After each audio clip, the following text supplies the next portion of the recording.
Welcome, everyone, to another episode of What's Working. I'm Cam Marston. This is the show where we uncover the workplace and workforce trends that are changing the workplace and workforce around us for the goal of becoming slightly better at what it is that we do. Whether it's leading people, selling stuff to people, providing service, recruiting and retaining people, whatever it may be. Our goal is to uncover what's going on out there by talking to the business owners and the business managers and the leaders, as well as the business consultants about the things that are on their radar for the goal of you and me hearing something that will matter in our own business. Without a doubt, and you're probably tired of hearing about this, perhaps I'm even tired of talking about it, the COVID economy has shaped a lot of our world. One of the most interesting references to the time of a pandemic, I thought, is that it's an accelerant. Pandemics are accelerants of the future. The future lands in our lap much more quickly than it would have otherwise. Everything that was on the horizon is now in our lap. We're not waiting for it anymore. One of the interesting comments around that I heard another guy mention was as he looked back on the Black Plague. Black Plague was an accelerant of teaching the masses, giving the masses literary skills, teaching them to read.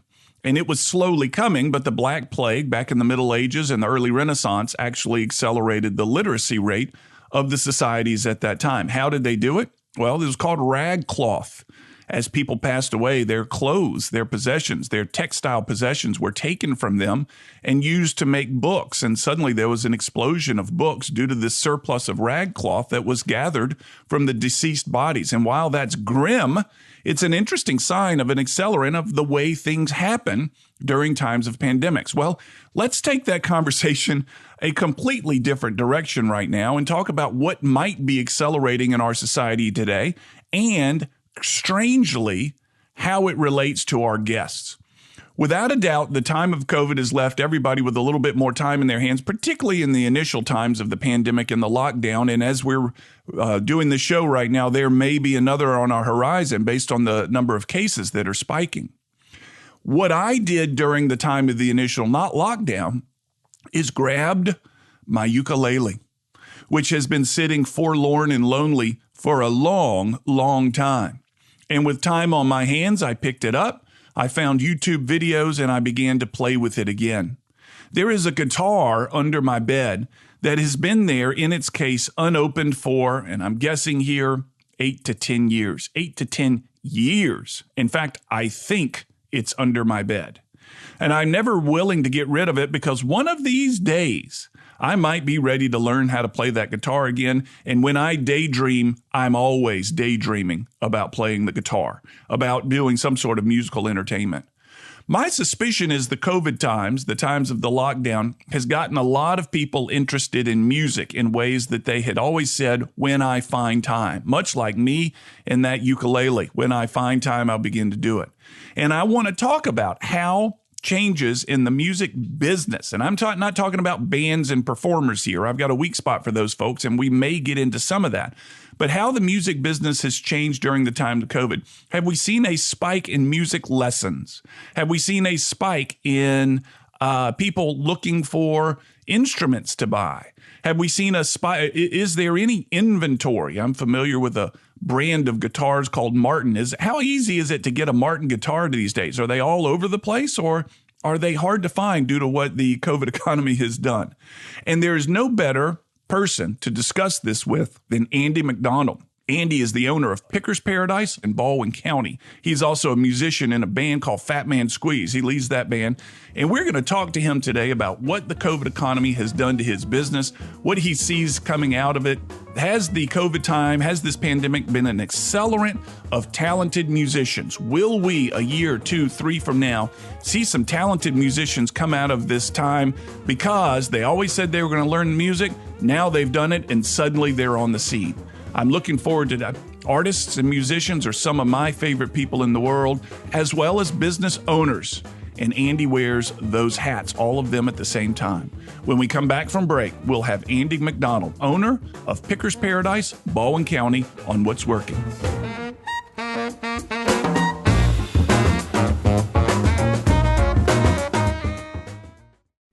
A cool thing happened back in '64. That's when Keith conditioning open their doors. In my family, turn to the experts is more than a tagline. It's a promise. Every Keith technician is an experienced AC professional, and that saves you money. Speaking of money, how about 0% financing for up to 60 months on installations of new Carrier systems? Keith and Carrier, turn to the experts. Mobile's leading name in comfort since 1964. License number 83731. The best, most cost-efficient ways to talk to customers about who you are and what you do is through signs, simple, effective signs. Hi, I'm Cam Marston, host of What's Working. Signorama is the Mobile area's leader in helping you design and build signs advertising your business. What kinds? All kinds of signs, all kinds. Find Signorama on Facebook or at signorama-mobile.com. Think about how people really see you. The kid at the drive-thru just sees a coffee drinker. Please pull forward. Your local barista sees the person who loves a smiley face in their latte. See you next time. It's kind of the same way with insurance. Other insurance companies just see a customer, but a State Farm agent sees more. They see you as a neighbor. Your State Farm agent is here to get to know who you really are, so they can help life go right. Call me, State Farm agent Allison Horner, in Mobile at 666-1616.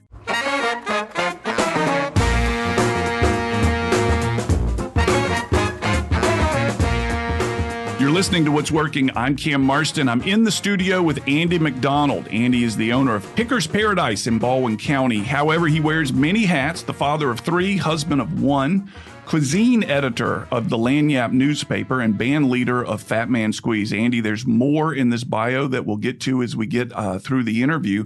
Thank you for your time. Welcome to What's Working. Thank you for having me. So the purpose of What's Working is to identify the trends that are shaping business out there these days. There's no way to get around the fact that COVID is shaping business these days. And I'm very curious what your impact has been from the COVID economy. Are there thousands of people with time on their hand wanting to learn instruments, but can't find instruments to buy? What's going on? Well, you know, we've seen some upticks and some downticks ever since the shutdown happened, and then when we returned. Throughout that time, we had to make a shift at our store since we weren't allowed to be open. I teach about 50 students, so we made that shift to doing a lot of online classes, so a lot of FaceTime and Zoom stuff. And so that was working okay, but, you know, we sorely missed the in-person stuff. And I continued to be able to repair instruments throughout that period. You know, I could have somebody drop something off and safely get it from them and then fix it, then call them. They'd come back and safely get it back from me. So we weren't technically open, but we were able to continue working, you know, kind of lurking in the shadows behind the scenes of what, you know, a musical community that had basically been put on pause. Yeah. But there were people looking to take advantage of that downtime and to start learning instruments. And once we were able to get back into the retail game, then, it was all cool, except it was hard getting product in. And it's still hard getting product in, so you've got to fight and claw for everything. I believe that a lot of other businesses may have gotten their stimulus money and just tried to outfit themselves for the year and buy as much as they could. But there are also other vendors that shut down that were shut down long before Alabama did. Mm-hmm. And then it was hard to get their product. Like, for example, Elixir strings. I got an order of them in March. I placed an order and I got them in mid-October. Oh, wow. Wow.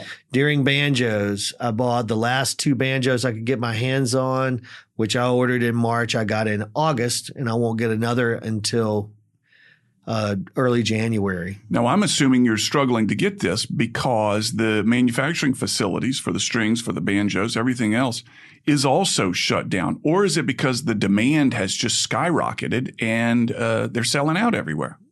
It's a mixed bag of that. Yeah. there is demand, and we're not hurting for customers, and we're not hurting for students. However, I think across the board, you got to think most of the guitars in the world come from China. Most of them, yeah. And so there's trouble getting some of that in. The import side of things has been a little tougher. And then transportation was an issue for a while. That's starting to loosen up. Just mail in general has been pretty tough. Yeah. Something that normally takes 3 or 4 days to get to my shop may take 2 weeks. So I have to try to plan a little better. But like I said earlier, some things were just scarfed up as quickly as they could, or people bought whatever was left. I've had, if you think you've got bad 2020 luck, one of my vendors, in the midst of all this, they get back on their feet, they start rolling again, they start shipping out product. They had a water main burst in their warehouse. Yeah. It was just one of those 1-2 punches that just kept coming to them. Yeah. And they're my favorite vendor, by the way. It's amazing. These 2020 stories keep falling in our laps. So one of the things that is curious to me is that COVID is often described as an accelerator. In other words, the future that you predicted to be here in 5 years is now in your lap, because pandemics throughout history have caused things to speed up. First, we take a pause, and then things begin to speed up. The future arrives in your lap. And an example would be Zoom meetings. People were beginning to have them. Now we can't stop having them. They were part of the future. Now they're in their lap. What had you foreseen in the future of your business that may be in your lap right now? Well, for years, people have always said, why don't you do online lessons, that kind of thing. And I was like, well, maybe we'll do some of those, but there's nothing that can substitute for in-person learning. Mm-hmm. I feel so bad for my kids, any tough subjects that they're having to deal with in school right now, and having to do any of them remotely. I can feel their frustrations. Luckily, they're starting to have more in-person learning at Mobile County Public Schools and at Math and Science School. And so it's not as bad, but there's still things that they have to do online. Yeah. And, you can't fix a guitar online. You can't change strings online. You can sell stuff online, but it's soulless. Yeah. And with Zoom meetings and FaceTime, there's a latency issue. So you can't play guitar at the same time. Mm-hmm. There's a delay. When I strum a chord, if I count 1, 2, 3, 4, you're hearing 1, 1, 2, 2, 3, 3, 4, 4. Doesn't line up. So you can't jam together. That has been one of the hardest issues to deal with it. But, I'm not one who wants to do a whole lot of e-commerce. It's not really my thing. Mm-hmm. We can and do sell stuff on the internet, but lucky for us, we're able to survive without having to rely on that. Yeah. So that speeding up, that may speed up in some way for us, but it's nothing that I'm really embracing, not because I'm against it or it just doesn't really interest me. If I were selling T-shirts, that'd be one thing. Yeah. But when you're selling a living, breathing instrument, which a guitar is, even mass-produced guitars, they're wood and glue.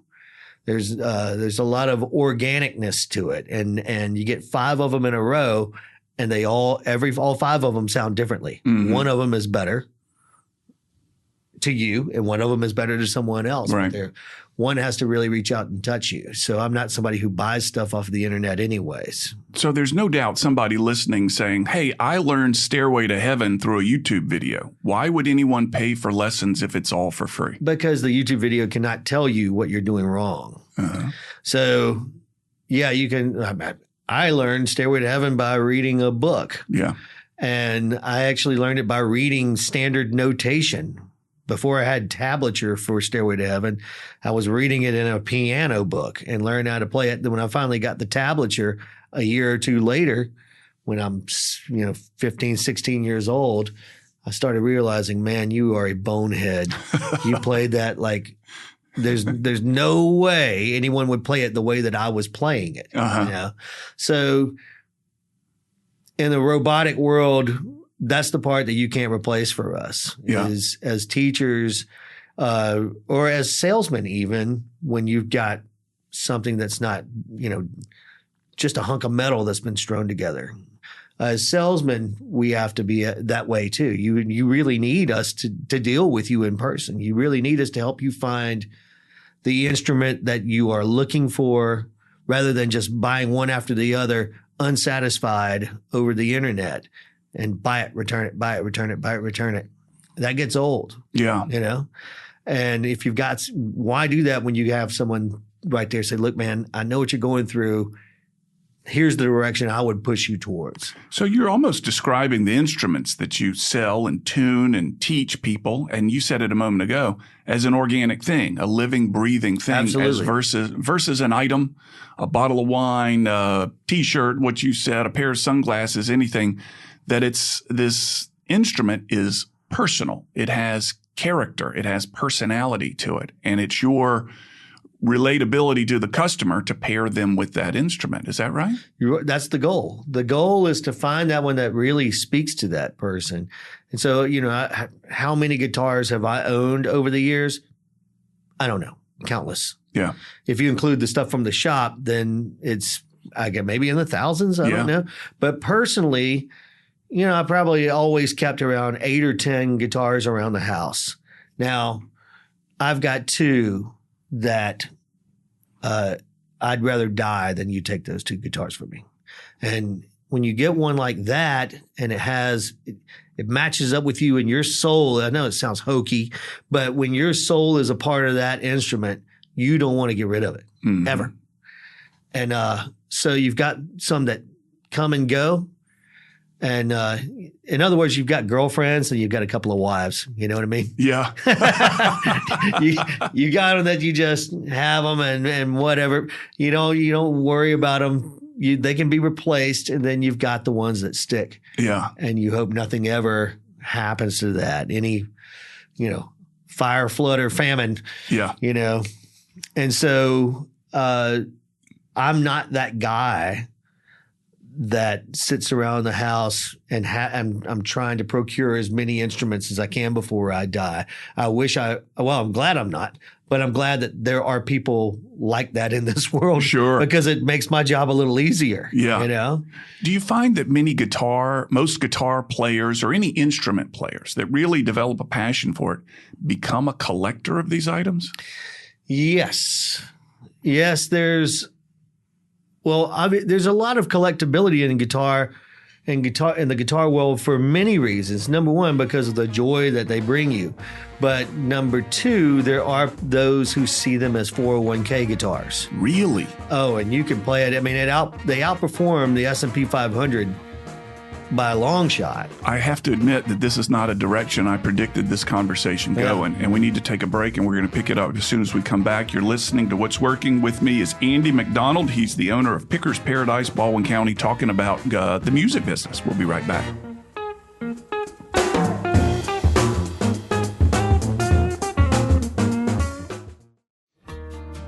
I'm Matt Armbruster with Ransom Ministries. We help people in our community that most others have given up on. Please donate your unwanted electronics to Ransom Recycling. We teach life skills, job readiness, and job creation through our electronic recycling program. We take anything with a cord. Find us at ransomministries.com, or you can call us at 251-751-0044.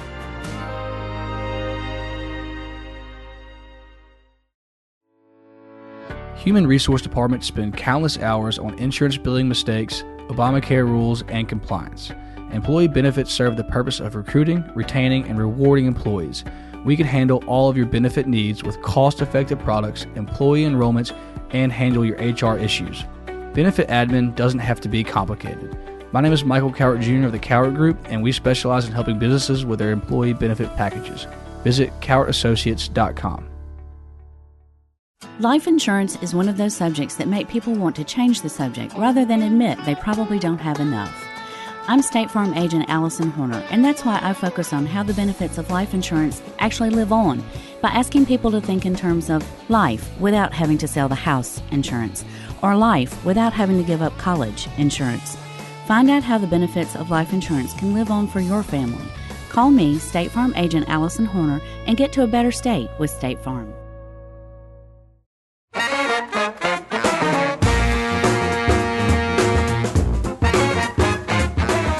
I'm with Andy MacDonald. He's the owner of Picker's Paradise in Baldwin County. He is the band leader of the bluegrass outfit Fat Man Squeeze, and he instructs nearly 50 students a week in various instruments. I would suspect, Andy, that most of those are guitars.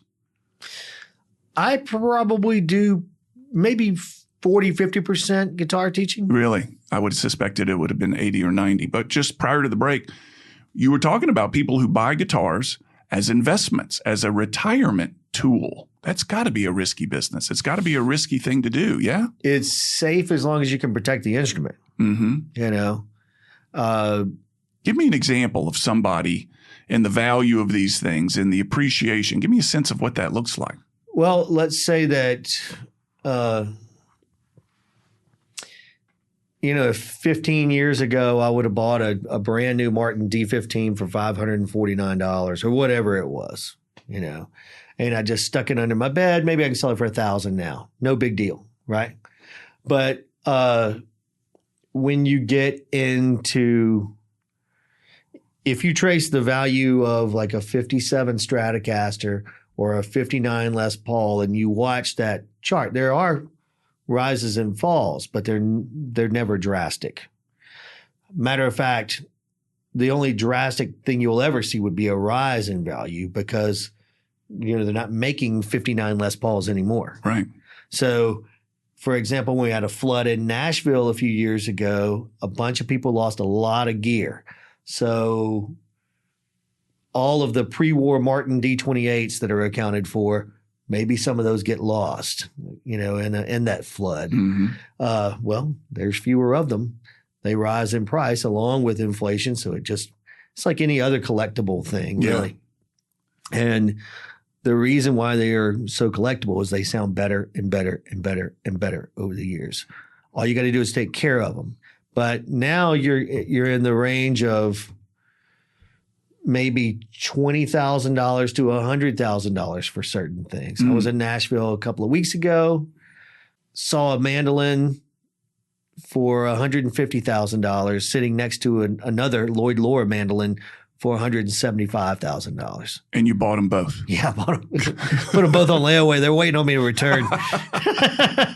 Getting calls from Carter Vintage right now, What about the use of them? Because I've been to the Country Music Hall of Fame in Nashville. Does who played it add to the value of that? If you could say that mandolin was played by so-and-so? It helps if it was owned by them. Yeah. Playing, not so much. Yeah. But, like if I could buy John Prine's guitar, oh my God, yeah. It would be worth, like when people autograph stuff, that doesn't really interest me. People try to put value to that because, hey, they got somebody's autograph, right? But if it actually belonged to someone, like Neil Young has Hank Williams Martin. Does he really? I didn't know that. Yeah. Marty Stewart has so much country music memorabilia and instruments. Marty Stewart has Clarence White's Telecaster with the original B-bender on it. Yeah. Now that guitar is priceless. And then Tony Rice has Clarence White's 1935 D18. Now, I touched the case that guitar was in and electricity shot through my body. Now imagine if I'd have gotten to play it. Yeah. So, but as far as collectability, I really, to be honest with you, Cam, I don't like collectors from the standpoint of that. They spend all this money trying to get the greatest guitar they can get their hands on, and they lock it in a humidor and they don't play it. Yeah. Which brings me to your students. Your students are out there. You've got 50 students a week, half of them learning guitar. What does it take to be a good guitar or let's say teacher? a good music teacher? Is it more important to be a good musician or to have good teaching skills? Well, I hate to say it, it borderlines being better at teaching. You know, you can, for example, I'm not a very good fiddle player, but I can teach somebody to play fiddle better than I can play it. Mm-hmm. You know, I fancy myself an okay guitar player. I think I can get around on a guitar pretty good. But you have to learn how to play an instrument, and then you have to learn how to teach. And I think some people are just naturally better at it, and other people go out into the world and they learn from other teachers, and they can base their teaching off of the way that the best teacher they ever had was. And I certainly have a few of those, you know, locked into my head that I try to teach in that manner, because it got to me so quick. And, you know, the goal for, you know, a guitar teacher or a piano teacher or whatever, banjo teacher, it's really the same as a shrink. And the goal is to put yourself out of business. Yeah. know? Well, let's talk about that. What is a good customer? Is a good customer one that comes to you for a year, 2 years, 5 years? How do you define a good customer? Well, I've got guys that have been taken from me for over a decade, and maybe closer to 2, because I'm not going to stop learning. And if they want to keep learning too, I mean, I buy instructional material all the time, and and I would like to have more clinics once all this pandemic dust settles. Maybe we can get some guys, we've had them in the past, come to the store and get some heavy hitters to come in and do clinics. So, but the business model for Picker's Paradise, it's not like a big box store or anything like that. So we don't really compete with those guys in that arena. The business model for us is, you know, somebody comes in, they buy a $300 guitar. They sign up for lessons. They start getting good. The following Christmas, you know, they want their parents to get them a $500 guitar. And then they start getting really good. And, well, I want an electric guitar too. And it just slowly builds up. We're not the kings of the hard sell. You know, we don't, I'm very fortunate that I can live off of my student income, and the guitar store just has to keep the lights on so I have a place to teach. Mm-hmm. Now, it's great when I knock one out of the park, you know, puts an extra case of beer in the fridge, you know. Right. But it's for my own personal comfort, it's nice to know that if I don't sell anything today, I'm still going to be all right. Do you ever drop students? Do you ever look at them and say, listen, I can tell you're not practicing? I definitely have. Yeah. And so you need to come back when you're more committed to this. I've had parents say, well, look, we want him to we're going to just make him take lessons for a year and try it out. And I'm like, no, I'm not going to teach him. Yeah. And they're like, why not? And I said, well, I don't want 20 years from now, somebody says guitar or piano or whatever, and that kid closes his eyes and sees me and he hates, you know, he hates what he went through. Such a scarring memory. Yeah, I don't want to be anybody's nightmare. Yeah. Unless you're my enemy. Yeah. But so it's not fruitful for us. It's a hard, the day does not go by. It could not go by any slower than having a day full of students who don't want to be there. So you've mentioned twice parents and children. Is that a big part of your business? Mom or dad saying you need to learn guitar? It's usually the kid usually goes to the parents and says I want to learn the guitar or whatever. Yeah. And but you know, we teach a pretty broad range of students, you know. Probably as young as 6 or 7. Wow. And then it's easier to teach them piano when they're younger. Yeah. Or ukulele before the steel strings start cutting into their fingers. Right. But we teach them old enough to be the great-grandparents. So we've had, unfortunately, over the years, and I've been doing this a long time, we've had a few that come in for a lesson this week and they don't come back the next week. Never see them again. You know? Yeah. So being that type of store and being very hands-on and being very attuned to the student load that we have and the parents that are sitting there reading a magazine or, well, nowadays searching on their iPhone. We've gotten close to a lot of them. It's a real family-oriented way of operating a business, which I'm very thankful for. And I'm thankful for all of the support from Baldwin County and Mobile County. I live over here, but I drive over there, 5 days a week. Yeah. So tell me about a student who came through the door, who touched an instrument, and you said he or she is gifted, that there's something they did immediately that made you think this kid doesn't know how good he or she could be. Okay. Well, so that kind of has a bit of a love at first sight kind of ring to it, like talent at first pick. And I believe that just about anybody can learn how to do this if they want to, but there are definitely those of us in this world. Some are just more talented than the others. There's something about their brain that opens up. It's not a physical thing as much as it is a brain kind of open-mindedness. And, I don't know about anybody that was at first sight like that, but I had a young guy that I'm still friends with, Tyler Wilson. He's a good guy. And I would never compare myself to Obi-Wan Kenobi, but if I were, he would have been my Anakin Skywalker. Your young Jedi student. Yeah. Grew up and he was always in trouble, that kind of thing. And, but he's still a great guitar player and we still get to pick together every now and again. Yeah. So he immediately, you could tell that this kid could hear, see, feel something different than your average student. Yes. And only in certain ways though. Yeah. Anytime you have one like that, they are deficient in other areas. Yeah. Like he couldn't read music to save his life. Right.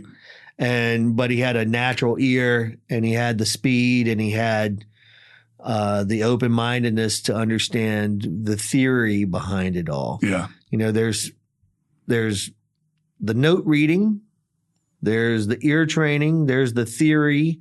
I joke that, classical students always say, read standard notation. And then rock and roll guys are tablature. And then the blues guys are, what do you need to read stuff for? I want to just hear and play what you feel. Well, you're shutting yourself off if you don't do all of those things. Yeah. So when Chet Atkins a long time ago, somebody asked him if he read music, and he said, well, not enough to hurt my playing. And people ran with that quote, and in his later days, he said he regrets ever saying that. Oh, really? Yeah, because it was a foolish thing to say. That gave people an out. Yeah. To say, well, I'm not going to learn to read music. Yeah. Okay, well, then you're shutting yourself off to so many different things you can do. Yeah. Good luck playing at a wedding or an orchestra pit. Right. Or anything where you've got to sight read on the fly. You're screwed. Yeah. So when I decided I wanted to be a musician, which was early in my life, I wanted to be able to do anything. Yeah. Any scenario that I could find that was a way to make a living at this, I was going to try to work towards that. When we come back from break, let's talk about making a living at this. Let's talk about the business component of it, the trends outside of COVID that you see influencing your business. Perhaps it's kids these days, the music that they listen to. And I want you to react to this joke that I heard one time when we come back, which is the boy says to his father, Dad, when I grow up, I want to be a musician. And his father responds, sorry, son, you can't have it both. That's right. We'll be right back.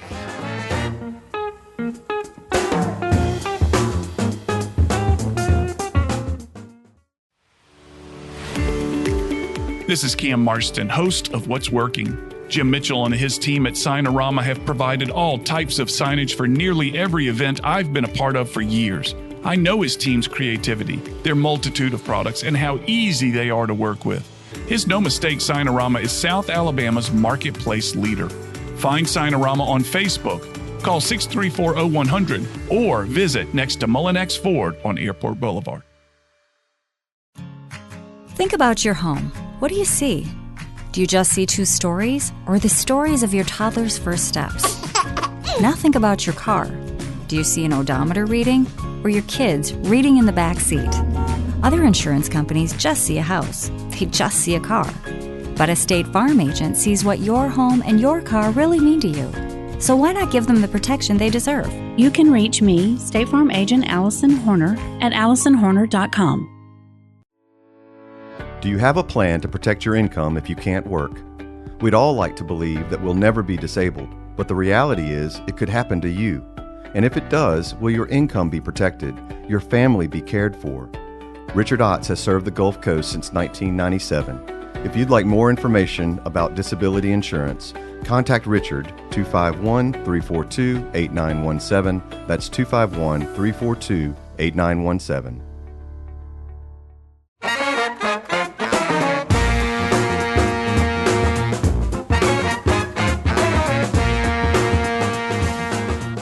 Andy MacDonald is with me. He is the band leader of the Bluegrass outfit. I love the way you phrased that in his bio. Band leader of the Bluegrass outfit, Fat Man Squeeze. 5 years of ownership of Picker's Paradise, but has called the shop home as an employee since early 2002. Tell me about the business model of Picker's Paradise. You said earlier that it's a family type of thing. Tell me what that looks like if I were to step in, or how you try to make it feel that way. Well, it's kind of organically just done its own thing over the years. I think when I came to work for them in early 2002, they needed an instructor and I needed income. And I wanted to do it. They had seen me at one of their open mic jams and asked if I wanted to teach there. And I said, sure. Well, I took it more seriously than the other teachers. So I started with maybe 15 students. And then within a couple of months, I'd built that up to around 40. And then they started seeing the benefits of having that many people coming in, that many butts in chairs. Yeah, that's foot traffic. And so building it around that, then you've always got somebody buying strings or capos or cables or needing a repair, or they've got their eye on something that you've got. And, yeah.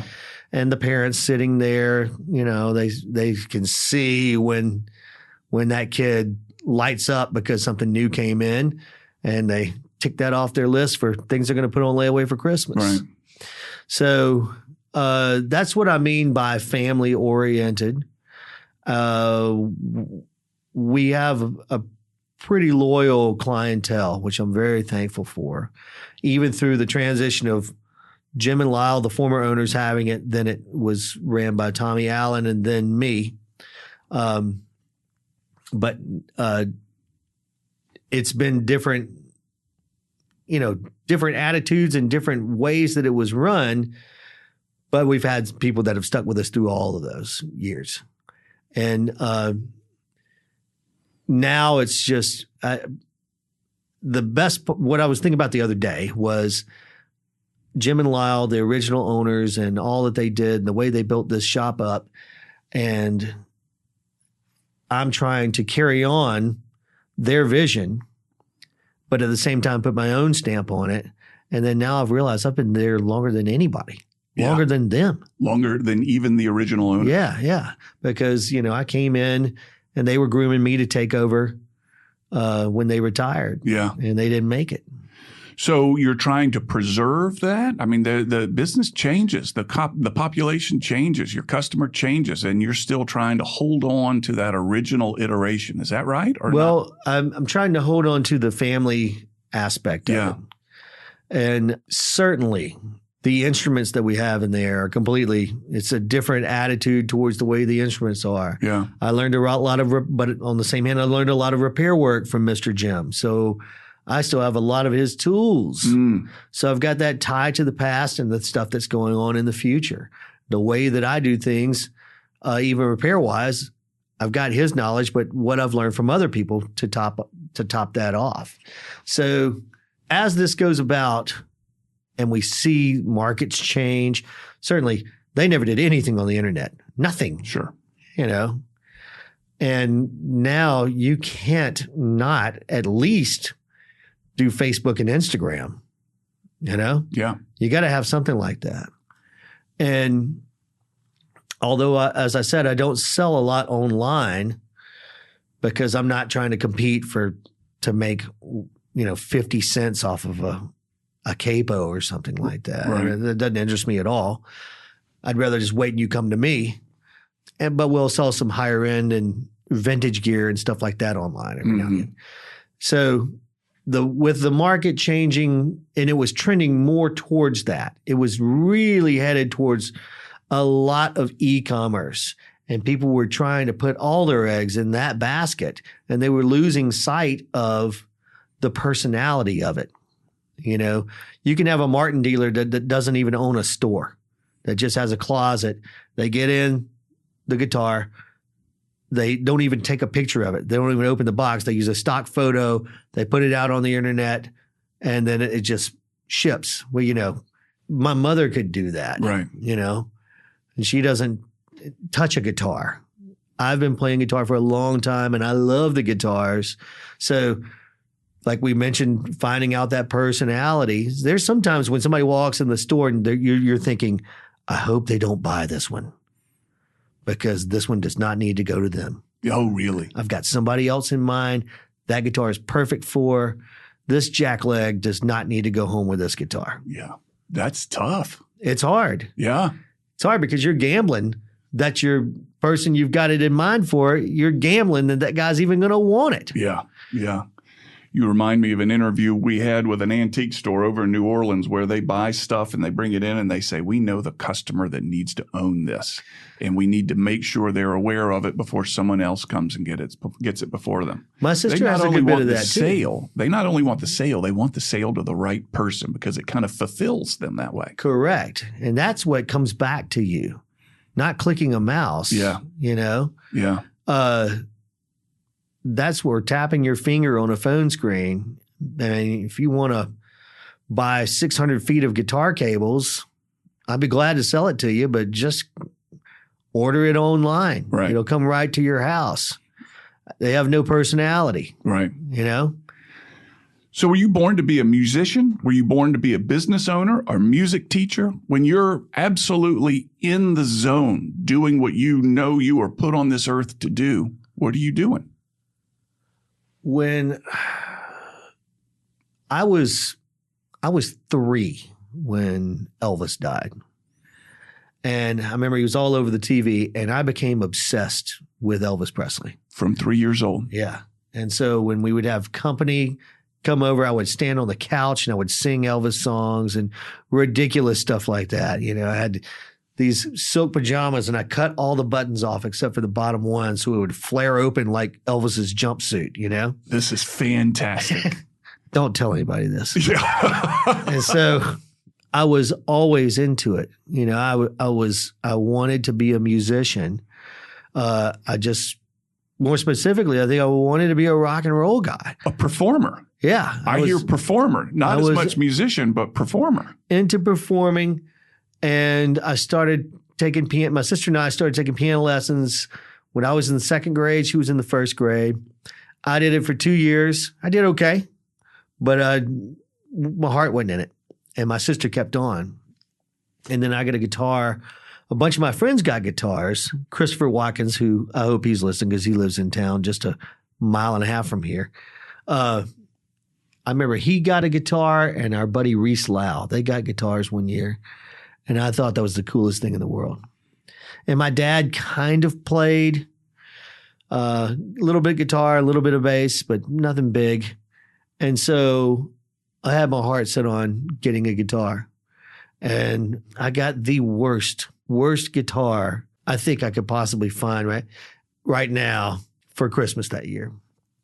And I went crazy for it. I didn't do anything at first. And then that April of that year, my mother was pregnant with my brother, and she went into labor hours after I'd been diagnosed with the mumps. And I was stuck in my grandmother's house. I couldn't be around the baby for a week with nothing to do. And I just played guitar all week long. And then my dad came in and was like, oh my God, you're really trying to do something here. So he traded a pistol to a guy for 4 guitar lessons. And that's it. This is the origin of a great story, man. This is the great American novel as it begins. Trading a pistol for 4 guitar lessons. Yep. A 22 pistol to a guy that was really good, Chet Atkins picker. And he told me, you don't want to do this. You want to play with a flat pick. You like the rock and roll stuff. And so I went through all of that, and then I just took it seriously. Everything I did, I took seriously. So once I got on that train, I quit football, that 1 year. And then 2 years later, I quit baseball. And I remember my senior year, I didn't go to prom because I had a gig that night. My mom, who is to this day still just the sweetest little, she keeps the nursery at the church. She doesn't drink. She doesn't smoke. She doesn't cuss. And my dad was kind of a hellraiser, so she still allowed me, as long as I didn't get in trouble, I could go out and play these bars. Yeah. So we started playing bars really early on around the Hattiesburg and Jackson, Mississippi areas. And I've been doing it ever since. So I never said, the long way of getting around to answering your question is there's that part of me that will always want to be the performer. And there was a time in my life when I would have loved to have been playing music 5 nights a week, sleeping on a bus, trashing hotel rooms and drinking too much beer. And now that I'm older, I would like to do less of that and pick the gigs a little better. And so the gigs are special, and then be able to sleep in my own bed and teach more and, sell more. So I've kind of become all of those things, really. Even though I started out wanting to be more of a performer than anything, I enjoy the teaching too much that I could never give it up, even if I just whittled it down to 5 or 6 students that I really enjoyed playing with. Yeah.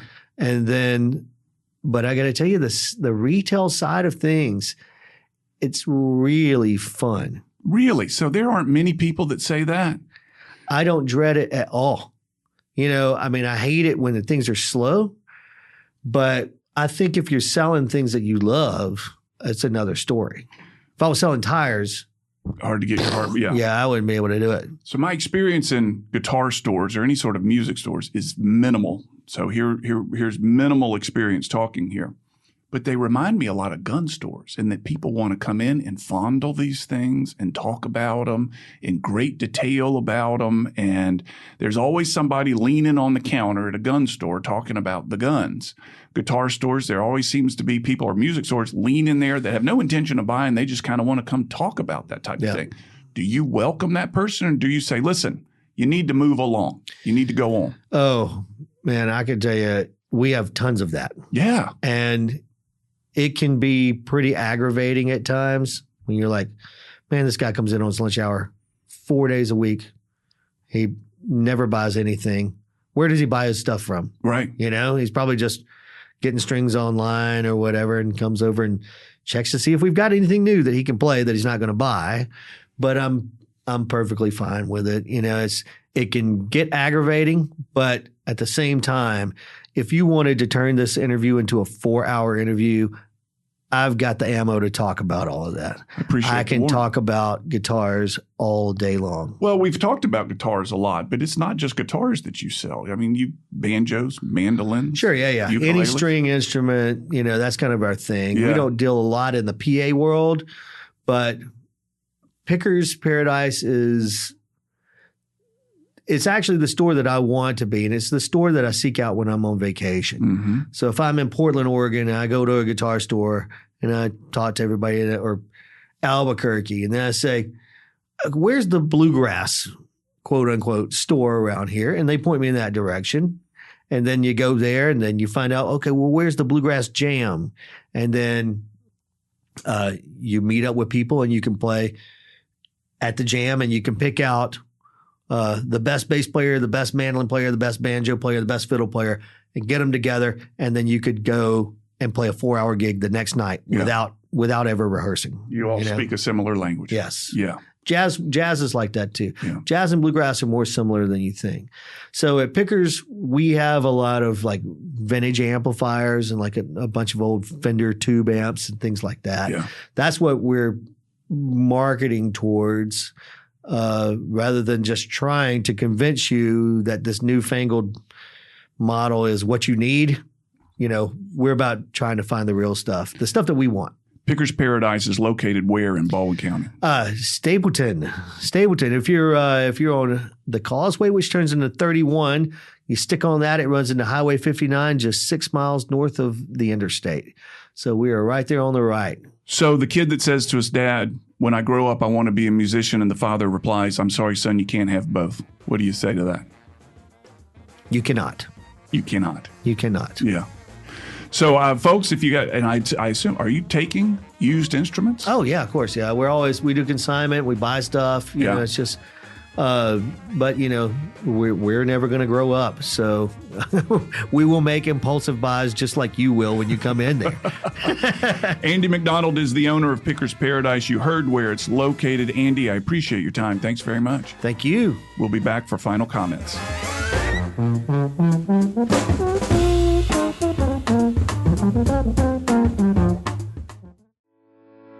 Do you sometimes wonder about different money topics, but struggle to find the answers?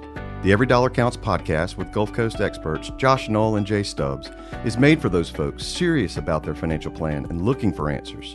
Josh and Jay dedicate their time to explaining the various services and products available, as well as discussing lifestyle and money interests of the modern-day family. Tune in to Every Dollar Counts on Apple Podcasts and everywhere else you get your favorite podcasts.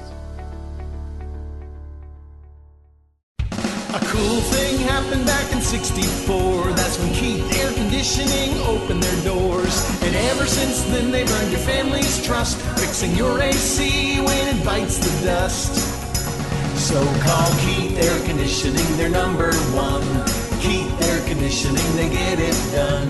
Award-winning service done with pride. With Keith, you're gonna sleep in comfort tonight. 3 generations and 2 names you can count on, Keith and Carrier. Hi, this is Brent Keith. Turn to the experts is not just a tagline in my family, it's a promise. Every technician is an experienced air conditioning professional. Their money-saving experience and expertise diagnoses your problem accurately and efficiently. Speaking of money, we're offering $25 off our introductory price for our Total Comfort Maintenance Plan. And ask about our specials on new Carrier systems. Keith and Carrier, the experts you turn to. Mobile's leading name in comfort since 1964. License number 83731.